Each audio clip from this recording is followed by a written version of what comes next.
Okay. May chance na po dyan. Okay na. Have your seat. So we can start. Praise the Lord. 10:40 na. Okay, magandang umaga sa inyo lahat. Amen. Naka-record tayo. For the sake ng mga wala, para kahit paano, makakapag-supervise sila sa ating sa gawain ng Panginoon. Amen. Kumusta ang tulog niya? Maayos naman po. Yan ang kilay. Walang hindi nagilig eh. Praise the Lord. Sige, bago tayo magpasimula sa ating pag-aaral, manalangin tayo. Hallelujah. Sige, at kahit kayo, pwede kayo manalangin, maglaan kayo ng panalangin sa Panginoon sa ating pag-aaral ng kanyang salita. Hallelujah. We bless you, Jesus. We bless you, Lord. We bless your holy name. Hallelujah. Ama naming Diyos na banal, patuloy po kaming lumalapit sa inyo sa umagang ito. Dalangin namin, Panginoon, ang oras na ito, patuloy namin mailaan sa inyo sa pag-aaral namin ng iyong salita. At dalangin ko, O Diyos, patuloy sa aming kalagitnaan. Hindi lamang ito, kundi patuloy nyo kaming maihanda sa gawain nyo sa buong maghapong ito, Panginoon. Lord, i-bless nyo kami lahat na nandirito, maging sa mga kapatid namin na nakikinig ng iyong mga salita, Panginoon. Dalangin ko, Panginoon, ang mga bawat salitang maihayag sa umagang ito, patuloy dakilang Diyos, i-meet nyo po ang aming pangailangan espiritual. Equip nyo po kami sa inyong salita sa mga bawat desisyon namin gagawin, sa mga bawat parte ng buhay namin na kung saan dakilang Diyos kailangan namin tumayo in behalf of our faith, Panginoon. Bigyan nyo kami ng tapang upang harapin ito, O Diyos. Dalangin ko, Panginoon Diyos, sa mga salita ninyo.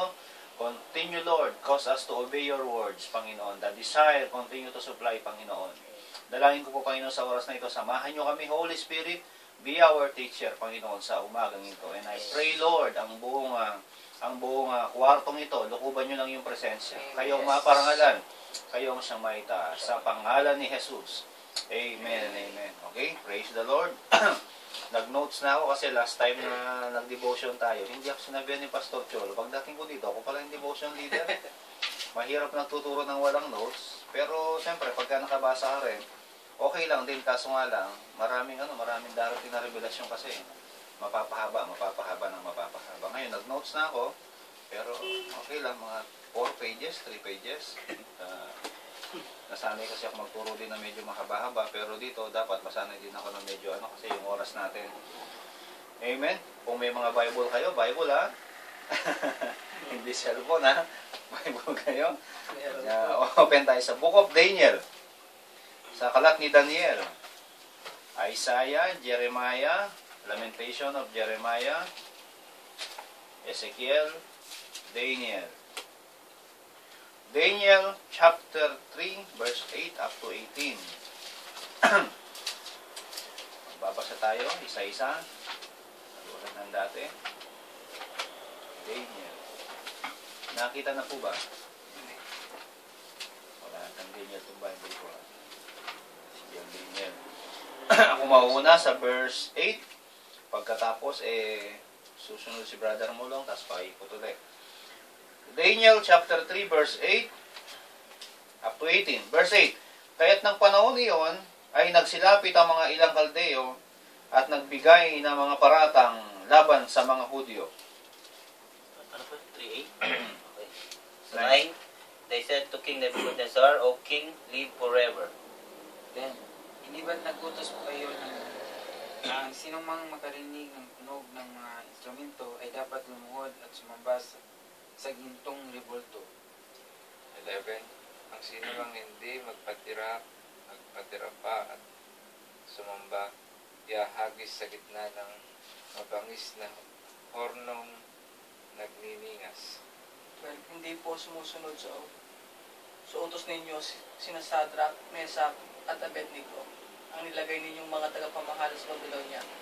Hindi po sila nagpatira pa at sumamba sa pinagawa niyong rebulto. 13.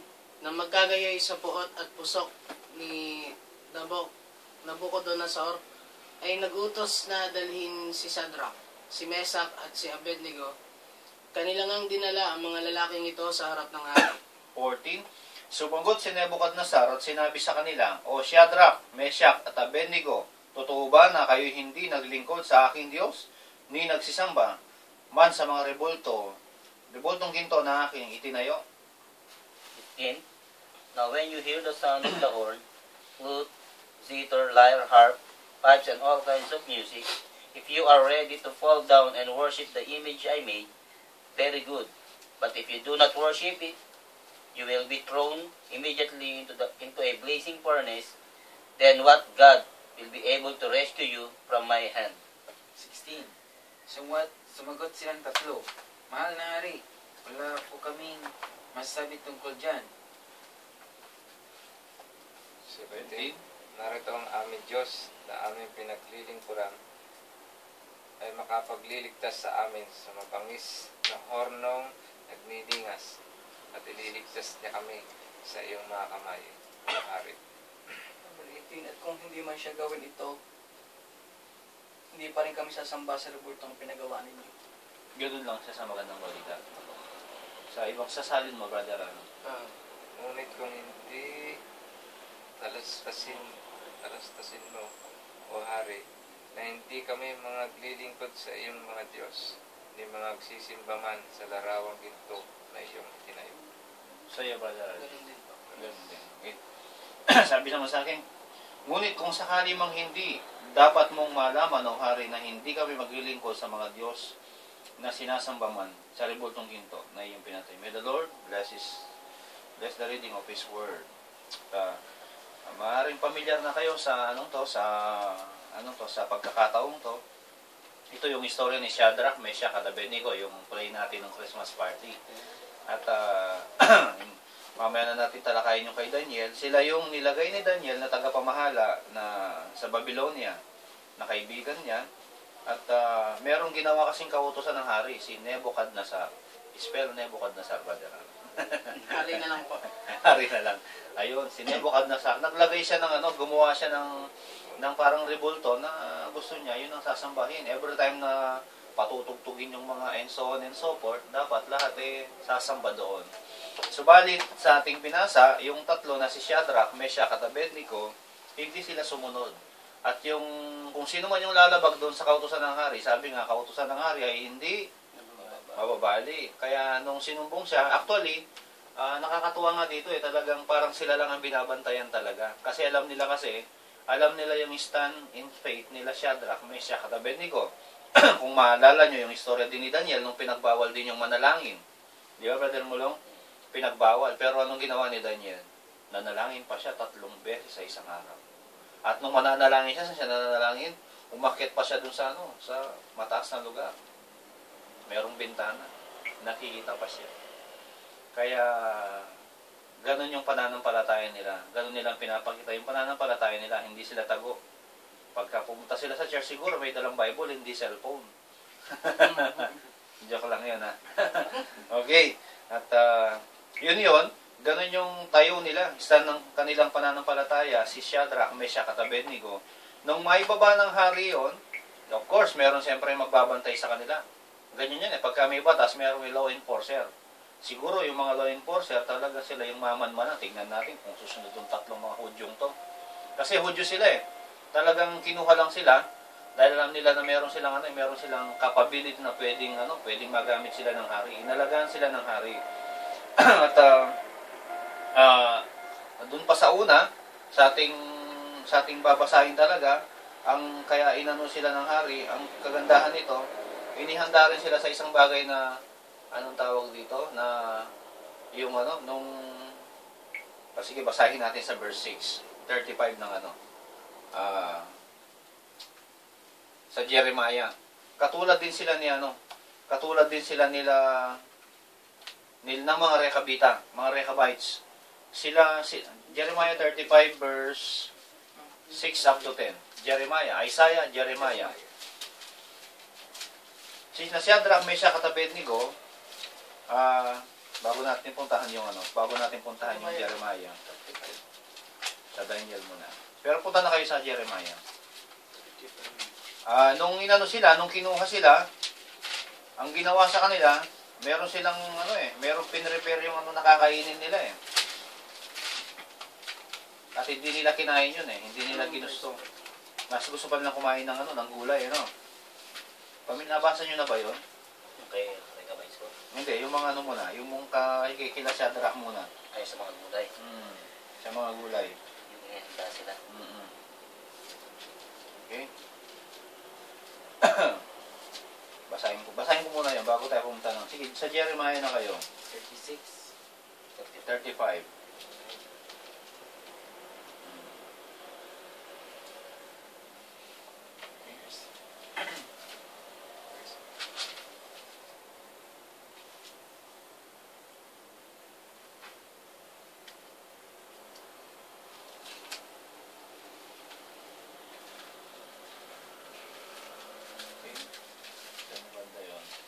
So, chapter 1, verse 12.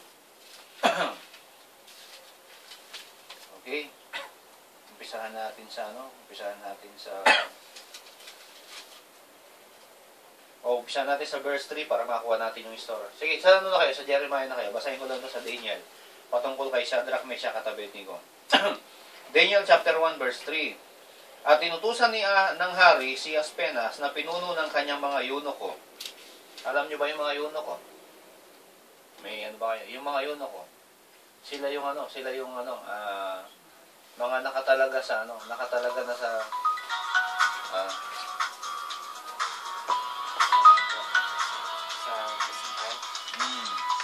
hindi, ang mga eunuko, tandaan niyo yung eunuko, yung nung panahon niya, nung panahon ni Esteban, yung nagbabasa.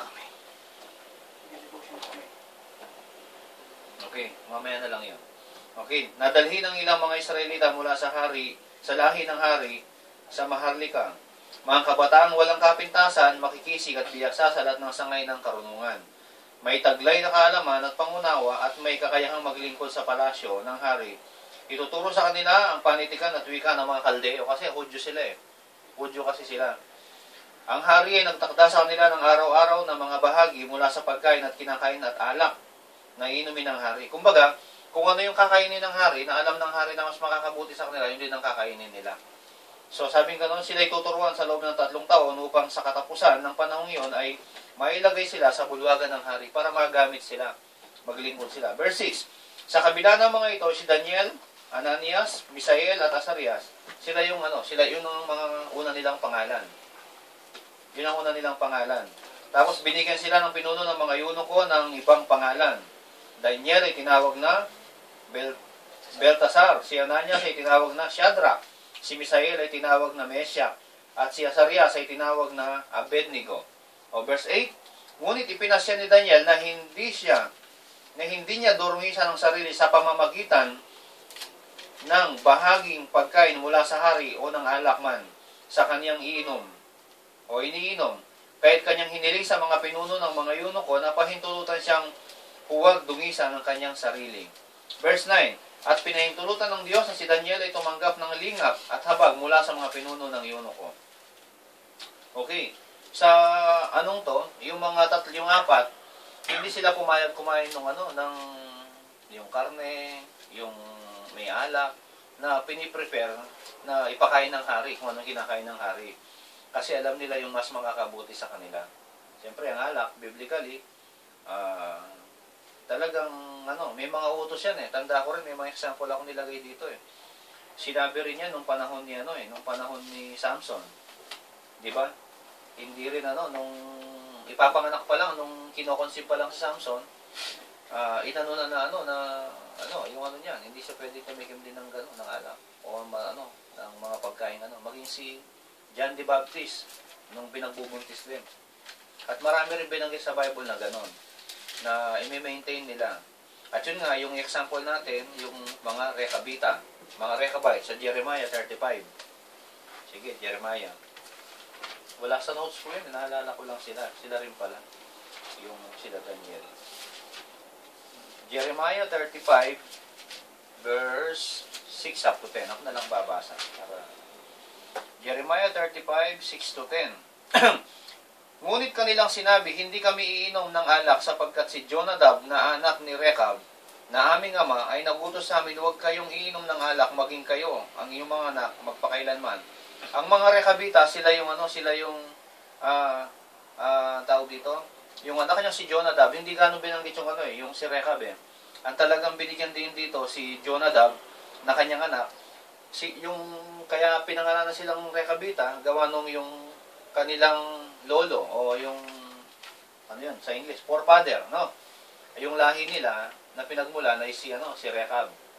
At ngayon, merong kautusan na ibinigay yung nila, yung kanilang parang lolo nila na huwag silang iinom ng alak. Actually, hindi lang yun eh.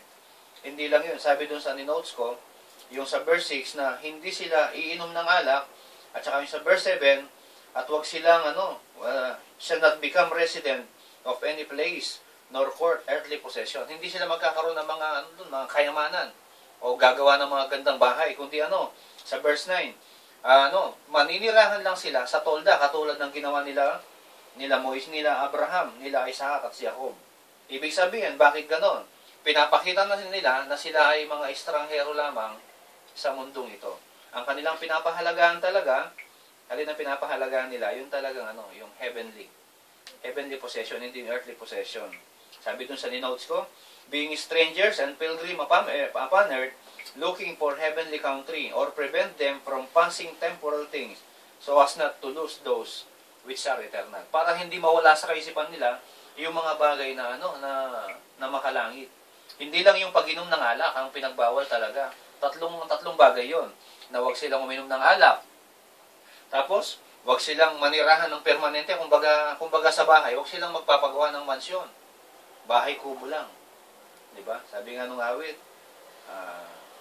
kahit na ako'y may bahay na di masisira doon sa langit na walang hanggan.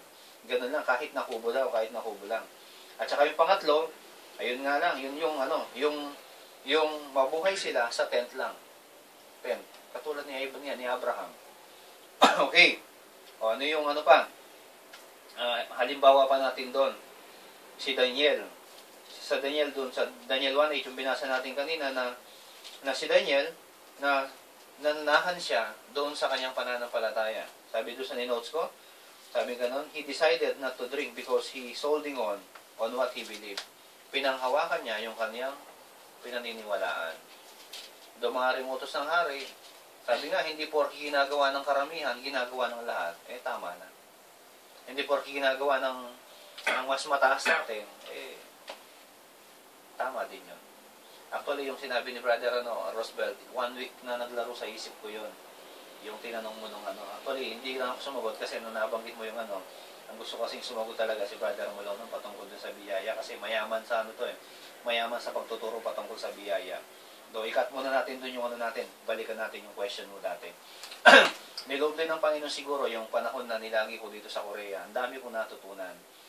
Isang bagay ang natutunan ko na yung nakwento ko nung Pasko, yung mag-asawa na Christian na nagpatotoo sa FEB sa DCAS, na yung pastor na asawa niya, tapos yung babae nagkaroon ng relasyon sa ibang lalaki na counseling din, nagka-counselor din patungkol sa marriage, gano'n. Nasa ministry sila talaga, nasa gawain ng Panginoon. Pero sabi niya, ang nakita ko doon, sabi niya kasi, pagka kasi alam kong isang tao, alam kong Kristiyano na hindi siya ganun kainit, sabi niya, alam kong halimbawa, naninigarilyo siya, may bisyo siya, may ginagawa siyang hindi tama. Pag nakikita ko siya nagpupunta sa church, parang ang tingin ko sa kanila, hindi sila karapat-dapat sa church, sabi niya gano'n.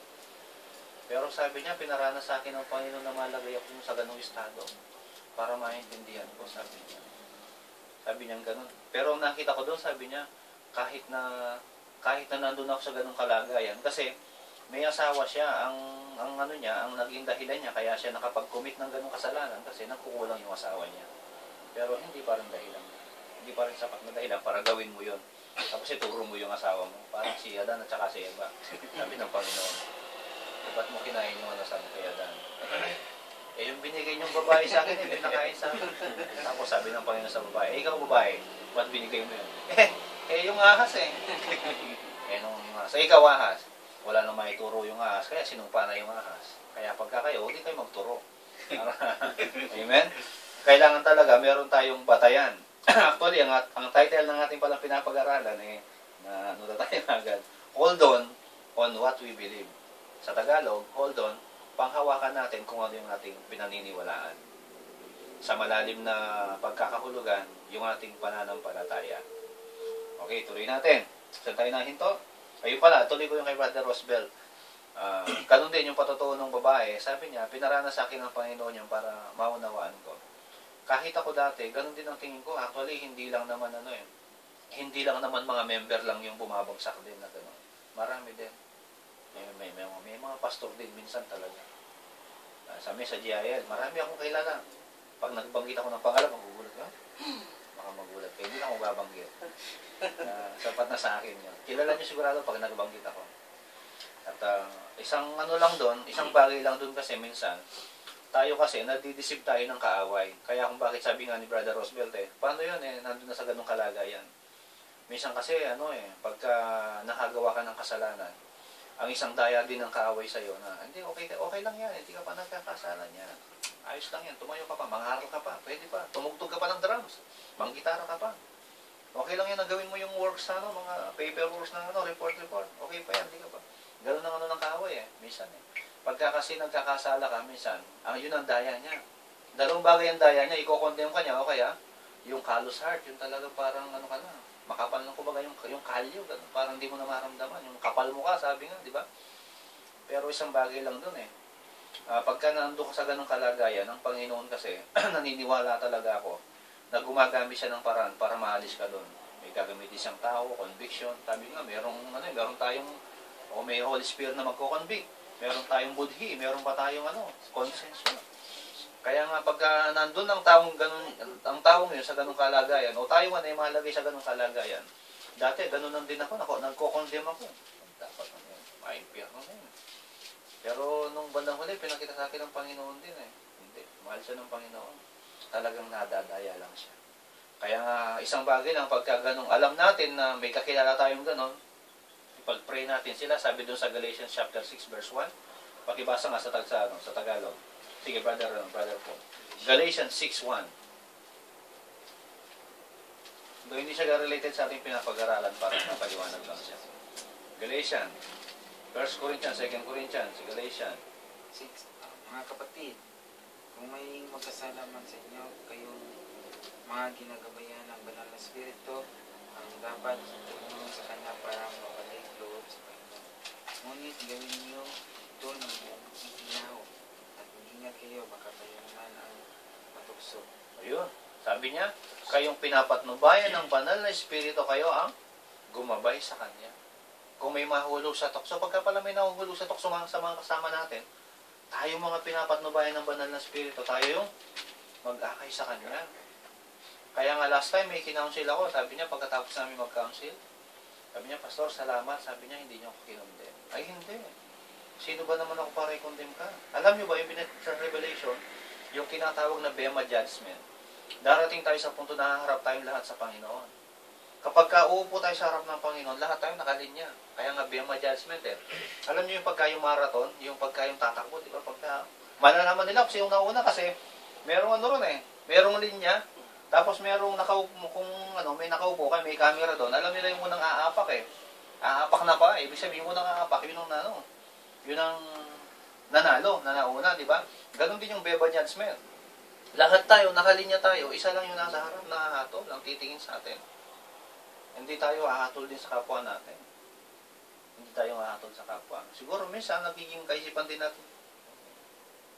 Hindi naman tama.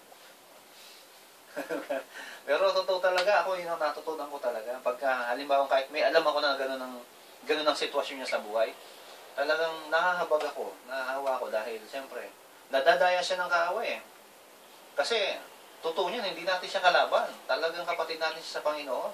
Talagang nadadaya lang siya. Kaya pagka ganun, may alam tayong ganun, anong sabi ng Galatians 6:1? Kayong pinapatnubayan ng banal na espiritu ang siyang mag-angkay sa kanya. Subalit, anong sabi niya? Gawin niyo ito ng buong pag-iingat. Kasi bakit? Baka kayo naman ang maakay. Sabi niya. Paano yun? Sa iba't ibang pagkakataon, halimbawa, nagkakasala siya. Halimbawa lang to, simpleng halimbawa, medyo umiinom siya, may bisyo na siya, no? Tapos na-convict ka, napagsabihan mo siya. Huwag ka nang iinom. Hindi, kaya lang kasi ako nainom naman Alam mo na, may problem. Ganun ba? Hindi, tagay ka muna. O sige, kaya pala Ganun din yun. Baka maakay tayo. Ibig sabihin, halimbawa lang yun Pwedeng sa ibang bagay, baka kasi maakay din tayo. pwedeng usapin, pwedeng may ginagawa siya. Pwede, maraming bagay. Kaya sabi ng Galatians 6:1, gawin ninyo to ng buong pag-iingat o buong hinaon. Kasi baka naman kayong matangay. Halimbawa, meron siyang inanakit sa ibang kapatid. Tapos, nung bandang huli na napakinggan mo siya, ganun, kaya pala eh. Tayo na lang magsama. Tayo na lang. Talagang ganyan sila. Iwanan na lang sila. Kaya nga sabi ng Bible eh, gawin ng may buong pag-iingat. Amen. Naintindihan ninyo? Okay. Okay na yun, Brother Rasmel. Okay, balik na tayo ng basta. Ang tanda natin palagi, mahal sila ng Panginoon at siguro sa isang banda, hindi pa tapos ang Panginoon para sa kanila. Kung sakali man, pinaparanas ng Panginoon yung ganung bagay para maging patotoo rin naman eh. Romans 8:28 pa rin yan eh. Kauwi niyan eh. And we know that all things, God, work together for good pa rin. Okay, o balik tayo sa ating pinapag-aralan. Daniel, sabi ni Daniel hindi kami hindi kami kakain niya. Sabi niya doon sa binasa natin kanina, ninais nila niya na hindi siya iinom ng alak at pagkainin niya para ng hari. Nag-request siya, nung request siya, para kainin niya, gulay, pakbet, tsaka yung sampalaya, daga, dinengding. Ang request niya, siguro, kasi gulay, ano yung gulay ng mayayaman? Chapsoy. Yun ang request niya. Okay. Katulad din ni John the Baptist, ni Samson, sila ay tinalaga na hindi rin iinom ng matatapang na alak at maging yung mga pagkain. Kahit sa Samson, nung nagutom siya, ang ginawa niya, kinain niya yung sano ng leon. Ano ba yun? Pulo. Pero rin yun, tinuturing na marumi din yun. Yun yung pagkakamali din ni Samson. Okay, to hold on what we believe is to decide. Para mapanghawakan natin yung bawat ating pinaniniwalaan o yung ating pananampalataya, kailangan meron tayong desisyon. Kailangan buo yung loob natin. Buo yung desisyon natin. Halimbawa, sa mga bagay sa pamilya natin, kung ano man yung binabalak natin, ganoon din sa pananampalataya. Kailangan tayo, fix yung desisyon natin. Pagka sinabi, hindi ako inom. Pinapainom ka. Handyan mo ko. Hindi po ako inom. Hindi ako inom. Pagka hindi inom. Hambon man. Kalahati lang naman eh. Pagka nag-decide ka na lang, tayuan mo yung pananampalataya mo. Tayuan mo yung pananampalataya. Amen. Amen. Okay, no matter what happen, kahit anong mangyari. Ano yung halimbawa natin mamaya? Kahit anong mangyari at in any circumstances, kahit anong pagkakataon na darating, kailangan tayuin natin yung pananampalataya natin. Amen ba? Mahirap, pero yun ang pananampalataya natin. Pagka hindi natin tinayuan, para bang tumatayo lang tayo bilang ilaw pagka maliwanag. Alam niyo ba yung lighthouse? Yung mga lighthouse na tinatawag. Kaya may lighthouse, hindi para sa liwanag yun eh. Para sa dilim talaga. Kaya nga tayo talaga, magliliwanag tayo, ibig sabihin, tatayo tayo sa ating pananampalataya pagka ganung panahon. Sabi nga, yung katapatan natin sa Panginoon, ipapakita natin, hindi sa panahon na hindi kailangan ipakita maging tapat. Kundi pagka yung haharap pa sa pagkakataon na, ito, kailangan dapat maging tapat ako dito kung may puprove. Doon yun. Sabi nga, katulad din ng pag-ibig yan eh. Hindi mo may puprove ang pag-ibig mo. Bawa, si Brother Ryan, luto ng luto dito. Mahal lang. Luto ng luto. Paano pagka di na nagluto? Dapat mahal pa rin kahit hindi nagluto minsan. Kaya ganun talaga yung minsan kasi, nakikita lang natin yung isang surface ng isang bagay pagka maayos. Pero dapat talaga, tingnan din natin. Yun ang kaibahan ng Kristiyano eh. Malayo sa sanlibutan talaga. Yun ang kaibahan natin. Okay, tuloy tayo sa ating pag-aaral. Baka butin tayo ng tanghali na. Number 1, decide. Ano ba yung decide? Sabi ng Webster, decide to make a final choice. Yun na yung talaga, yun ang pangahawakan ko. Or judgment about to do. Kung ano yung gagawin mo talaga, kakatulan. Tapos, to induce to come to a choice. Na darating ka dun sa ganung pagpipili. Ito yung pagpipilian ko. Halimbawa, kung ano yung alam mo mas makakabuti sa'yo at makakapag-load ka sa Panginoon. Siguro, anong yung halimbawa ko makakabuti. Kayo ba pagkalingkod, dinidesire nyo hindi magtrabaho talaga? Gusto nyo sa gagawain ng Panginoon? Ha? Kapag gano'n dinidesire nyo, panghawakan nyo. Halimbawa, sabi siya ng amo mo, Brother Jed, Sabado ngayon. Jed, nahil eh. O, sasabihin mo? Yeah. Paano yun? Hindi ba, nagsabi na ako nun eh. Every Sunday talaga, hindi pwedeng may work. Yun. Panghawakan natin yung faith natin. Sabi ko nga, basta willing naman kayo na, alam mo yun, ang kagandahan sa Panginoon eh. Mapakita mo lang yung desire mo, ang Lord nang gagawa ng paraan. Siyempre, may gagawin din tayo sa part natin. Ano ba, pinatrabaho ka dyan, nail sadyang name. Pupunta ako ng church kasi tutugtog ako sa church natin. Siyempre, pag sinabi mo gano'n, aras pero pagka hindi ka nagsabi, takot ka, hindi mataiwan yung pananampalataya mo. Ako, naniniwala ako sa ganung bagay. Pagka nag-desire ka na patungkol sa Diyos, hindi naman totoo yung ginagawa mo na yan, magtrabaho ka na lang. Hindi ganun ang Panginoon. Pag makita niya na, sige, akong gagawa ng paraan, babaguhin ko yung kaisipan ng amo mo, itatwist ko yung kaisipan ng pudyang mo. Amen. Diba? Kaya ng Diyos yun siya. Yung alam niyo ba, pag kami sa pag-aaralan natin yung universe, no? Pastor Masarelo, gaano ba kalaki ang universe? At gaano lang kalaki yung tao, yung utak ng tao na hindi kayang kontrolin ng Diyos? Alam mo, sabi ng awit, nung nilikha ng Diyos, sabi niya sa kanyang hininga, magkaroon ng parang hinihinga lang niya, yan ang Jupiter. Yan ang Mars. Yan ang Earth. Tingnan mo yung gaano kalaki nga, pero hininga lang ng Diyos. Sabi niya, tungtungan lang ng paa ng Panginoon. Pag pinag-aralan natin yan, kukunin natin yung mga figures, magugulat kayo kung gaano kalawak ang kalawakan ng universe talaga. Kaya nga sabi ni Pastor Masarelo, yung Diyos na lumikha ng universe, yung problema mo kalit-lit lang. Sabi nga ni Pastor Masarelo dati, tingnan mo yung baboy, sabi niya. Sorry, Jen. Tingnan mo yung baboy, nagpapadede yan. Nakahiga lang. Hindi mo niya inaalala kung may kakainin siya mamaya. Wala siya. Laki. Pero tayo, minsan, alalang-alala tayo, di ba? Paano kaya matatapos yung bahay ko? Sabi ni Brother Roosevelt, paano mapifinishing? Naalala natin yun eh. Pero yung baboy, nandun na nakahiga lang. Nakadede. Hindi mo niya inaalala. Ano kaya kakainin ko? Wala niya inaalala kung kakainin niya mamaya. Nagpapadede siya sa mga anak niya. Yan, tahimik siya. Tayo, alalang-alala sa buhay eh. Sabi nga niya, may likha sa atin, may likha ng universe. Okay, pag-aralan natin yan, kung gaano kalawak talaga yung outer space. Para makita natin yung kapangyarihan ng Diyos talaga. Minsan tayo, pag may problema tayo, pero hindi natin nakikita kung gaano kalaki ang Diyos talaga. Kahit may notes ako, saan tayo napupunta?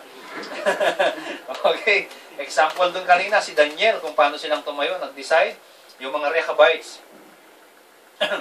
Nabasa na ba natin yung mga Rechabita? Hindi pa, Binasa niya. Nabasa ko na, Ayun nga. Yung mga Rechabites talaga, kasi yung ninuno nila, actually, nung iniutos ito, almost 300 years na yung nakalipas. Alam mo yung nagutos nito, ninuno lang nila, kumbaga, yung lolo lang nila, yung lolo ko lang nagutos. Ganon. Kaya kung halimbawa hindi na nila susundin, wala na, patay na yung si Rechab Patay na rin si Jonadab Si Jonadab, kung siya yung nakasama ni Jehu na pumatay sa mga ni Baal, mga propeta ni Baal, para meron kayong konting trivia about kung sino si Jonadab. Kasama siya ni Jehu na nagkaisa sila noon na patayin ng mga propeta ni Baal. Okay. Kaya nga kahit na hindi na nila sundin, okay na, wala na yung nila, ninuno nila Pero anong ginawa nila? Pinanghawakan pa rin nila. Sino nagutos lang sa kanila? Ninuno lang nila, lolo lang nila yung nagutos. Yung ninuno lang nila, pero sinunod nila. Kaya nga nung bandang huli, sabi ng Panginoon, yung mga Rechabita nga, sabi ng ninuno lang nila yung nagutos